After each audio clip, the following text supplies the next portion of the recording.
Hi, I'm Lori and I love books, and today I have part 2 of my series deep dive of the Black Cauldron, also known as the Chronicles of Prydain, written by Lloyd Alexander.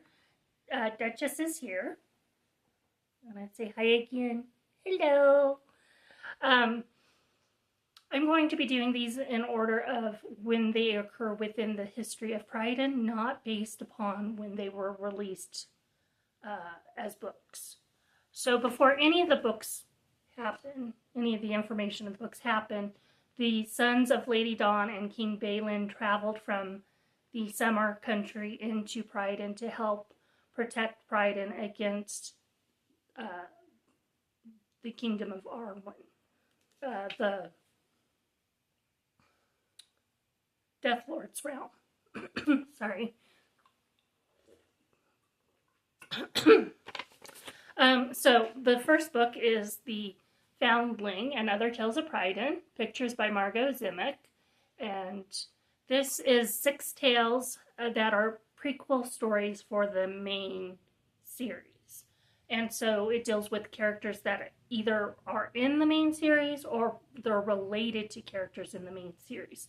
So there is Dolly of the Fair Folk in one of the stories about the stone, where he's trapped under a log. A farmer has to help get him out of the log, and the farmer's like, well, now you owe me a wish. And so he wishes that he could be young forever. And so Dolly's like, you don't want that wish. And so it's basically a tale of being careful what you wish for, because you'll just might get it.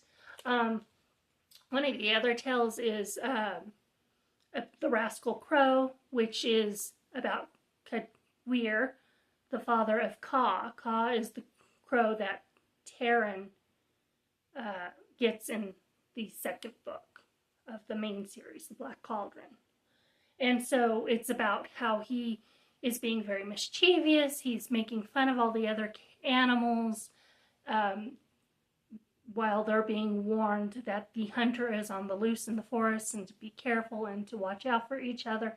And then he comes across the hunter. He gets injured, and all the other animals have to come and help him to escape the hunter. And the main story, though, the Foundling, is about Dalbin, the wizard that raises Taryn, the assistant pigkeeper.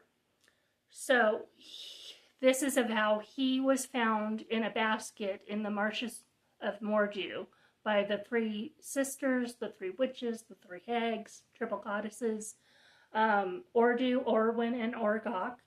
And they are raising him, and then they leave him to help stir a bubbling potion in the fireplace, and the potion accidentally burns him, and he puts his finger in his mouth and accidentally tastes the potion, and it was a potion of wisdom, and so that's how Dalbin gets his wisdom. And then because he now has wisdom, he can't stay with the 3 sisters, so he has to leave, but they're willing to give him a gift, and so he chooses the Book of 3, which we'll talk about more in a little bit.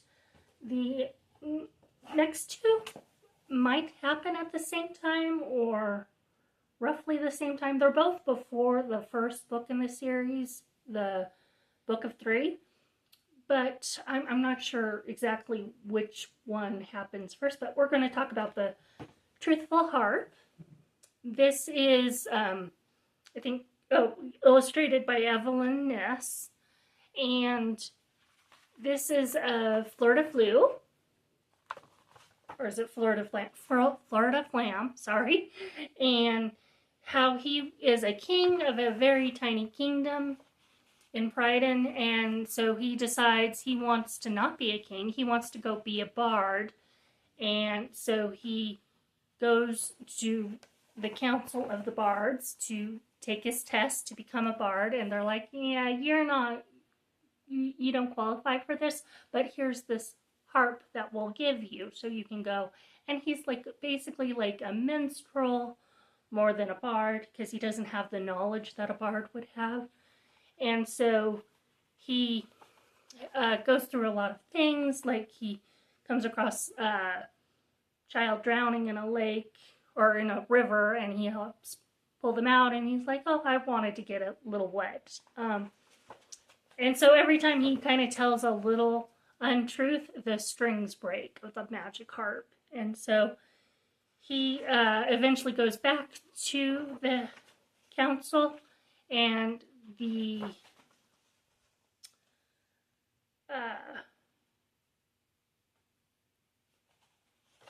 sorry, I didn't go quite far enough. And they let him keep the harp, and then later on he is taken by Akron and entrapped in the spiral castle. So this one's cute, but my favorite of the three of these prequel books is Coll and His White Pig, which is also illustrated by Evelyn Ness. And this is of Coll. Coll and Dalbin are helping to raise Taran. And Coll is the reason that Taran is known as the Assistant Pig Keeper. He gave him his official title in the Book of Three. And so he is owner of Hinwin. And Hinwin is taken by Arwan, the Death Lord, to Annivin, and Coll sets out to help rescue Hinwin. And along the way he eats some acorns, which have magical powers, and he's able to understand the language of the animals. And along the way of trying to go and rescue Hinwin, he helps different animals along the way, and then they help him to rescue Hinwin. And so it's just an adorable story, very nice, good message that help others because it's the right thing to do, even if you're busy trying to do something else. And so that's what I have for you today. Let me know in the comments below what you think of these three books, and until next time, have a lovely time reading. Bye!